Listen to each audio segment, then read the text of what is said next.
দাবি করতে হইতেছে এই কারণটা আমাদের খুঁজে বাইর করতে হবে আগে। নিউ ইয়র্কে তো ফ্লাইট ছিল, বন্ধ হইলো কেন? পুরাটাই সরকারের দোষ, পুরাটাই বিমান বাহিনী পরিচালকদের দোষ, না কাদের দোষ? এটা খুঁজে বাইর করতে হবে। যদি আমরা সমস্যাটা না করতে পারি, প্রত্যেকবার আমরা এই দাবি করতে থাকবো, এই দাবি আসলে কি মিন করে? ফখরুল ভাই আপনি রাগ হয়েন না, আমি মনে করি যে দাবি করে কোনোদিন পৃথিবীতে কোনো কিছু আদায় করা যায় না। কিছু সুইট এবং কথা শোনা গেছে যে হ্যাঁ আচ্ছা ঠিক আছে আমি এটা করবো। আমাদের মধ্যে থেকে একজন আলোচক, সম্মানিত আলোচক এটা বলছেন যে আমাদের আগেকার সরকার প্রধান তো বইলা গেছে 5 মিনিটের মধ্যে দিচ্ছি, 2 মাসের মধ্যে দিচ্ছি, বলতে কি অসুবিধা? আবার চালু হইলে এটা বন্ধ হয়ে যাবে না, এটা কে বলে দিছে? সো মানে আমি শুধু বিমানের কথা বলতেছি না, সকল দাবি বলি। দেখেন প্রপার্টির ক্ষেত্রে আপনি দেখেন নিউ ইয়র্কের আপনারা যারা এখানে আসেন, আমার ধারণা এই জায়গার মধ্যে আপনি করে ওজন করলে বাংলাদেশের বাজেটটা একটা ওজন হয়ে যাবে, তাই না? তো ধরেন আপনারা বাংলাদেশিকে প্রপার্টি করবেন, সেই প্রপার্টিটা আপনারা রাখতে চাইবেন, সেটা রাখতে পারতেছেন না কেন বলেন তো? সহজ হিসাব, কিন্তু বাংলাদেশের সুশাসন নাই।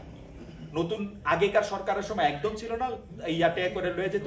নতুন সরকারের মধ্যে আসে না নাই আপনারা জানেন না, নতুন সরকারের মধ্যে আসে না জানেন না। সো এটা এটা এটা এটা এই সুশাসনটা কেমনে হবে? বাংলাদেশে কি পাকিস্তান থেকে না ইন্ডিয়া থেকে লোক এসে চুরি করে যায়? আমার খালাতো ভাই তো চুরি করে। Those are the people. আপনারা তার বাসায় গিয়ে বড় বড় দাওয়াতগুলি খান। একজন এমপি সাহেব বড় করে বলে যে সে 150 গরু জব দিয়ে আয়া করছে। 150 গরু ওর বাপের পকেট থেকে টাকা এনে দিবে? বাংলাদেশের লোকজন এমপির কাছে গিয়া বলে যে আমার মেয়ের বিয়ে, আমাকে টাকা দেন। ছেলের কাছে গিয়া বলে যে আমার ছেলে পরীক্ষা দিবে, টাকা দেন। হাতটা এমনিই রাখে। দ্যাটস ওয়াই ওই এমপি আপনি ঘাড়ে চাইপা বসে। এনকার এমপি আপনি চিনেন না, আদা পয়সা দিয়ে দাম দেন। কোন তো এনকার মেয়র ফেয়র চিনেন আপনারা না? আদা পয়সা দিয়ে দাম দেন। কেন দাম দেন না? কারণ তার কাছে গিয়ে আপনার কোনো কিছু চাওয়ার নাই। আপনার ভাই মেট্রিকে 3rd ক্লাস পাইছে 6 বার, তারে আপনি চাকরি দিতে কর না তো তারে গিয়া। দ্যাটস ওয়াই আপনারা যখন ঠিক করবেন। আরেকটা কথা আমি বলি যে এটা আমরা বলতে বলতে এটা ভুল বলি, জনগণ সকল ক্ষমতার উৎস। That's a wrong wrong wrong statement. আমাদের সংবিধানটা খুলেন, পড়ে দেখেন, জনগণ হলো সকল ক্ষমতার মালিক। উৎস তো দূরে রয়েছে, উৎস মানে কি? জনগণ ক্ষমতার মালিক। You are appointed guys. জনগণের কর্মচারী ডক্টর ইউনূস এতদিন পরে আবার জনগণের কর্মচারী হয়েছে। জনগণ হচ্ছে ক্ষমতার মালিক। আবার পড়েন সংবিধানের 7, ক্ষমতার উৎস কোনোদিনই ছিল না জনগণ। এটা একটা মিসকনসেপশন। ইয়ারা ভুল বলে হ্যাঁ তোমরা ক্ষমতার উৎস, আমরা ক্ষমতা চালাই। নো, আমরা জনগণ ক্ষমতার মালিক। আবার বলতেছি, পড়ে দেখেন, জনগণ ক্ষমতার মালিক, এরা হলো কর্মচারী যারা এই দায়িত্ব নিতে গেছে, তারা কর্মচারী। এখন কর্মচারীরা সেই দায়িত্বটা কেমনে পালন করবে সেটা তাদের উপরে একটা প্রেসার ক্রিয়েট করা, চাপ রাখা, তাদেরকে প্রশ্ন করা, সেগুলো তো সব দরকারই আছে। কিন্তু আমি বলি সবার আগে যেটা দেখতে হবে যে আপনারা একটু একটু খেয়াল করে, মানে আমারে সহ আপনারা একটু খেয়াল করে একটু নিজেদের দিকে তাকাইতে পারেন যে কেন এই জিনিসটা হইতেছে না। দেখেন আমি সাংবাদিকতা করি আজকে 27 বছর। আমার কে জানি বলছে যে আমি young, I am not that young. এবছর আমি 50 হব। 27 বছর আমি সাংবাদিকতা করি। কিছুদিন আমি আইন বিষয়ক সাংবাদিকতা করছি। বাংলাদেশে যে সিভিল কেসগুলি আছে, দেওয়ানি মামলা, তার 90% হচ্ছে নিজের বাপ মা ভাই বোনের এগেইনস্টে করা। 90%, আই রিপিট 90%। চাচাতো ভাই জমি নিয়ে গেছে, বোনের জমি দেওয়া হয় নাই, মাকে বঞ্চিত করছে, এগুলো হচ্ছে মামলা 90%।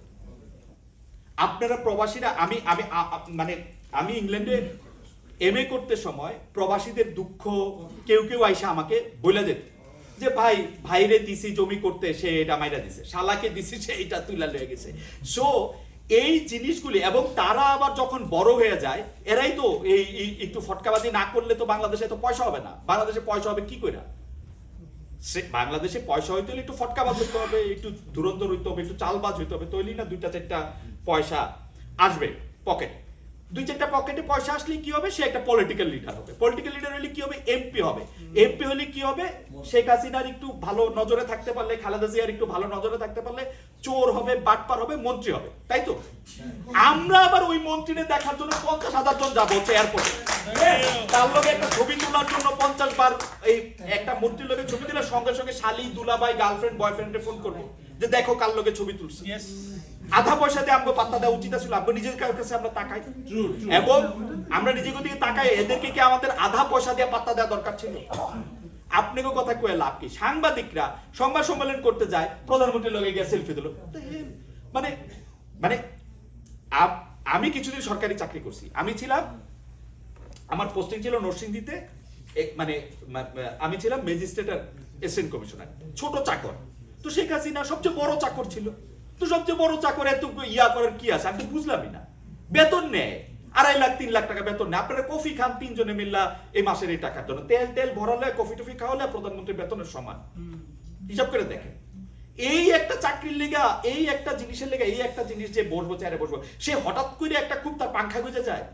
ডক্টর ইউনূস এর আগে যতবার আসছে আমার ভাই খেয়াল থাকে, এর আগে যতবার আসছে আপনাকে বলতে কোনো চাঞ্চল্য ছিল না, অনলি বিকজ সে একটা চেয়ারের মধ্যে এখন বইতেছে, এখন সে একটা বিরাট ব্যাপার হয়েছে। না, তার কাছে কোনো আলাদিনের চেরাক নাই।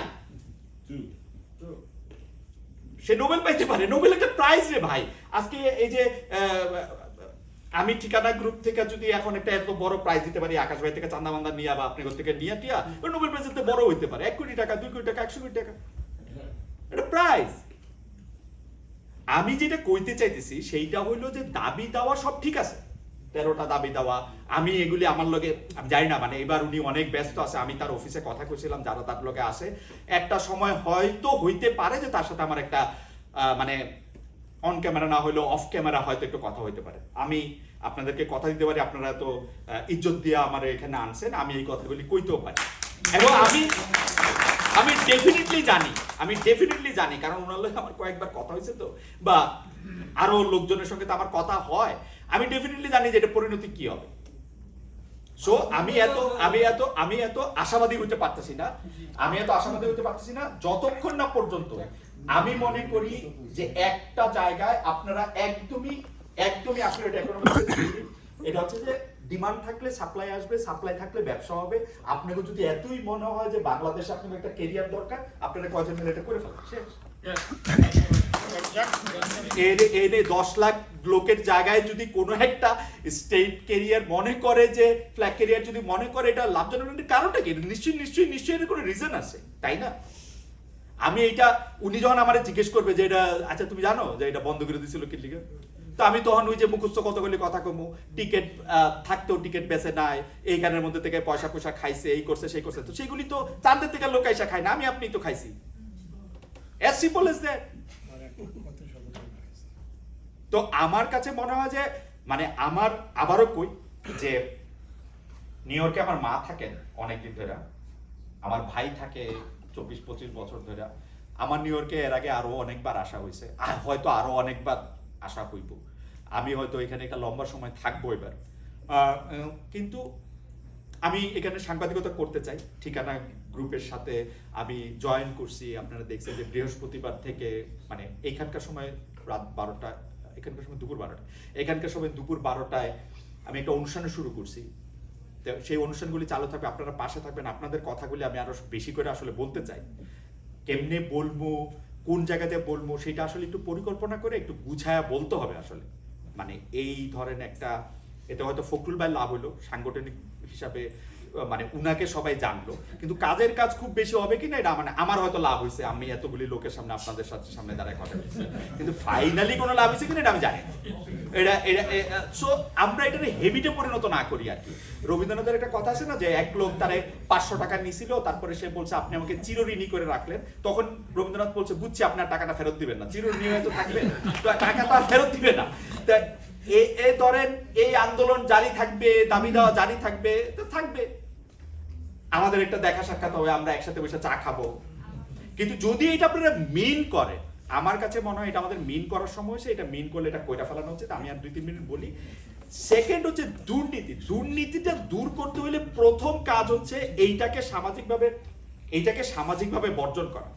সামাজিকভাবে বর্জন করা অর্থে বুঝি আমার মামা যদি দুর্নীতি করে পয়সা বানায়, তাকে আমার বিয়াতে দাওয়াত না দেওয়া। আমার চাচা যদি দুর্নীতিবাজ হয়, ওই চাচাকে বর্জন করা। আমাদের সবার বাপ হইলো ভালো, তাই না? তাহলে এই দুর্নীতিগুলি করছে কেনা? আমি তো এই পর্যন্ত কোনো পোলারে কইতে শুনলাম না যে আমার বাপ ঘুষ খাইছে। তো কারো বাপ তো ঘুষ খায় না এই পর্যন্ত, না? মানে এটা মানে আমাদের কারো বাপ ঘুষ খায় নাই, আমাদের কারো মা দুর্নীতি করে নাই, আমাদের কারো বড় ভাই কোনোদিন কোনো কিছু করে নাই। মানে এই দুনিয়াতে আমি ছাড়া বাকি সবাই নিয়ে কোশ্চেন করা যায়, শেখ হাসিনার মতো। আমার ছাড়া আওয়ামী লীগের সবাই কেনা যায়। আমাদের মনে হয় এই জায়গাটাতে এখন বাইরে আসার সময় হয়েছে। আমাদের এখন যেইটা করা দরকার, নিজের দিকে তাকানো দরকার এবং ইউনাইটেড থাকা দরকার, একটা ভয়েসে কথা কওয়া দরকার। 100টা ভয়েস 100টা জায়গা থেকে আসলে মনেও কম থাকে, জিনিসটা ইম্প্যাক্টও কম তৈরি করে। এখন যদি ফখরুল ভাইরে আপনার নেতা লাগে, ফখরুল ভাইয়েরই মিষ্টি কথা, ঘিয়ে ভাজা কথা, কবিতার মতো কথা, সুন্দর কথা, পল্লবিত কথা, এটাই শুনেন, টাইম বাইন না দেন যে 5 মিনিটের মধ্যে 5 মিনিটের মধ্যে কথা শেষ করা যায়, কিন্তু 5 মিনিটের মধ্যে কথা শেষ করা যায়, কিন্তু 5 মিনিটের মধ্যে কথা শেষ করা যায়। আমি আপনাদের এই পরীক্ষা আরেকদিন দিব, আপনারা আমাকে কোনো একটা টপিক করেন, এই টপিকের মধ্যে 5 মিনিটে আমি টোটাল কথা কম, 1 সেকেন্ড বেশি কমো না, শেষ করা যায় কিন্তু 5 মিনিটের মধ্যে কথা, 1 মিনিটেও কথা শেষ করা যায়। 20 সেকেন্ড একটা লম্বা সময়, কথা শেষ করা যায়, কথা বলাও যায়। আমি সেই ট্রাইটা করবো। আপনাদের সবাইরে আমি মানে কি বলবো, শুভেচ্ছা, ধন্যবাদ। আমার কথায় আপনারা যদি কেউ মন খারাপ করেন তাইলে মাফ করে দিয়ে আমাদের। আর যদি ধরেন যে ভবিষ্যতেও কখনো কোনো কথা কওয়ার সুযোগ হয়, তাইলে একটা লম্বা সময় হয়তো কথা বলাও যেতে পারে। আজকে আসলে সেই সময়টা না, এটা এমনিতে অনেকখানি সময় আছে। আয়োজকদের সবাইকে ধন্যবাদ দিয়ে, আপনারা যারা এখানে উপস্থিত আছেন তাদের সবাইকে ধন্যবাদ দেয়। হোপফুলি আমি 15 মিনিট পার করি নাই না, right? Thank you so much.